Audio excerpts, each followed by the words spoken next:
মহরমের চাঁদ দেখা গেছে। পবিত্র আশুরা ২৬শে জুন। বাংলাদেশের আকাশে আজ পবিত্র মহরম মাসের চাঁদ দেখা গেছে। বুধবার ১৭ জুন শুরু হচ্ছে মহরম মাস ও নতুন বছর ১৪৪৮ হিজরি। আগামী ২৬ জুন শুক্রবার ১০ মহরম দেশে পবিত্র আশুরা পালিত হবে। মঙ্গলবার ১৬ জুন সন্ধ্যায় বায়তুল মোকাররমে ইসলামিক ফাউন্ডেশনের সভাকক্ষে জাতীয় চাঁদ দেখা কমিটির সভায় এই সিদ্ধান্ত নেওয়া হয়। সভায় সভাপতিত্ব করেন ধর্ম বিষয়ক মন্ত্রণালয়ের সচিবের রুটিন দায়িত্বে থাকা অতিরিক্ত সচিব মোহাম্মদ ফজলুর রহমান।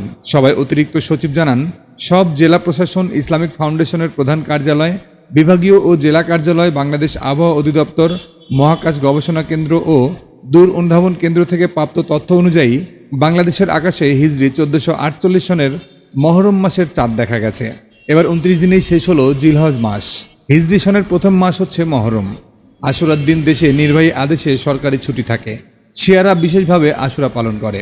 উল্লেখ্য, কারবালা প্রান্তরে হজরত মোহাম্মদ সাল্লাল্লাহু আলাইহি ওয়াসাল্লামের দৌহিত্র হজরত ইমাম হোসেন রাদিয়াল্লাহু তাআলা আনহুয়ের শাহাদত বরণের শোকাবহ ঘটনাকে কেন্দ্র করে মূলত আমাদের দেশে আশুরা পরিচিত। তবে ইসলামের ইতিহাসে পবিত্র আশুরা আরও তাৎপর্যপূর্ণ ঘটনায় উজ্জ্বল হয়ে আছে।